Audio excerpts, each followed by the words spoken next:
So let's look at some data and some models as to how the worm pools are changing. This is showing pentad SSTs here, global mean, and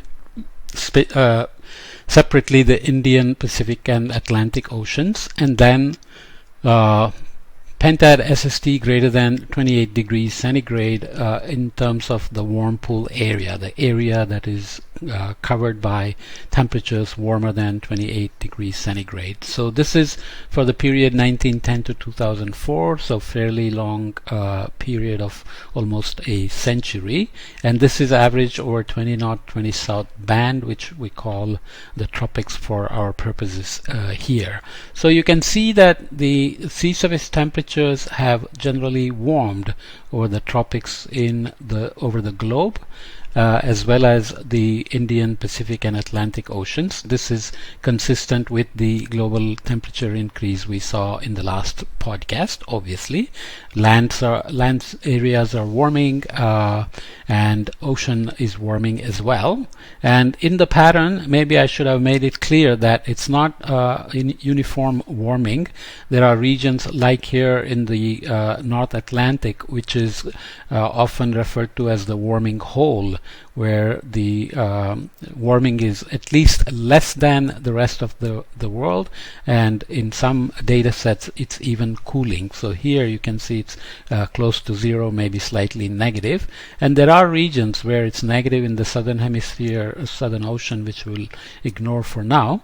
But this critical region that we have talked about a lot in terms of the east-west sea surface temperature gradients, El Nino, etc., shows some interesting patterns, and we will see that this is going to matter a lot, because this is the region where, you remember, Ekman divergence is creating upwelling, and that is where the ocean is soaking up heat and the worm pool is building up, and there are decadal changes as well. Which means the warming or cooling rate over this region is going to be critical in terms of how much heat gets taken up by the ocean, which obviously could modulate the global warming rates. Okay, and looking at the area of ocean covered by the temperatures greater than 28 degrees centigrade, the global ocean obviously has seen a significant increase here, almost going from 40 times 10 to the 12 meters squared to almost 70 times 10 to the 12 meters squared. So obviously tropics have most of the convection, and they are warm regions, and you can see that the Pacific has an increase and the Indian Ocean has an increase. So even though Indian Ocean has the warmest mean temperatures here, in terms of the warmest temperatures about 28 degrees centigrade, Pacific warm pool is much bigger. Next comes the Indian Ocean, and then the Atlantic, which has the smallest warm pool. And the increases are somewhat similar, but we will see that there are uncertainties in these as well that we have to be aware of. But the main thing is to focus on the consequences and the dynamics of the increases in worm pool areas and what it means in terms of circulations. So this is just to emphasize the uncertainties in the data products. I will show the Indian Ocean as well in a minute, but you can see that the warming rates are fast over here in both these products. We don't even have to worry about which products these are. One of them is a direct observational reconstruction, other one is a what we called before the reanalysis product, where data are assimilated into a dynamic model to create past histories as a dynamic interpolation. Both of them show less warming in the central, eastern, Pacific, in the deep tropics, let's say 5 south, 5 north, but this one is quite different than this one. And as I said, if this warms slower than the west, then the sea surface temperature is going to get stronger over the trend period that you are looking at. This is going from 1950 to 2017 from this Richard Seeger paper from Nature Communication, and that means the winds could get stronger, and that means ocean upwelling could get stronger in this trend sense. That means ocean can take up more heat, which means the global warming will be slower than expected. If all the excess energy from anthropogenic warming is put into the atmosphere, it would warm faster. But if it is being hidden into the ocean because of this gradient change due to differences in the rate of warming, then the global warming as seen in the atmosphere will be damped because ocean is storing more heat.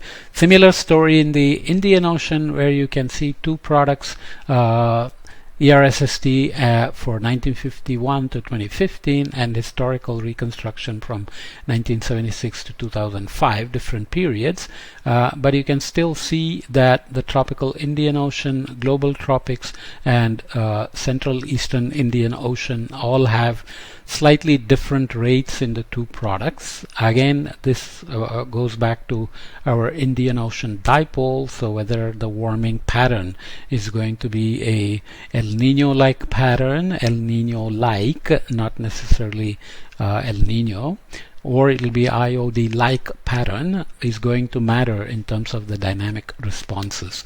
There are other dynamic changes involved. For example, this is showing the warming over the long period in terms of the heat content from 0 to 700 meters over the Indian Ocean for the same period of 1950 to 2017, I think. And you can see that the heat content over here in the southern tropics is decreased over this period. It turns out that the subtropical gyres, which we had seen in terms of the wind stress curl, the dynamic circulation in the ocean, the subtropical high pressure where the Hadley cell comes down, etc., are shifting poleward because of the warming, global warming. So the subtropical fronts where the trade winds transition into the westerlies can shift because of the warming, various dynamic reasons, and that means the equatorward part of the subtropical gyre also shifts and can appear as a cooling in the heat content. So it's not just the tropics that is controlling the sea surface temperature trends, but there is also a dynamic gyre changes that one has to be careful about. Let me just add a little bit more here, saying that the flattening of the warming here in the 1940s to 70s or so has been looked at in depth to see if it is a data problem in terms of shifting baselines, how ships were collecting the water and estimating sea surface temperatures, and so on and so forth.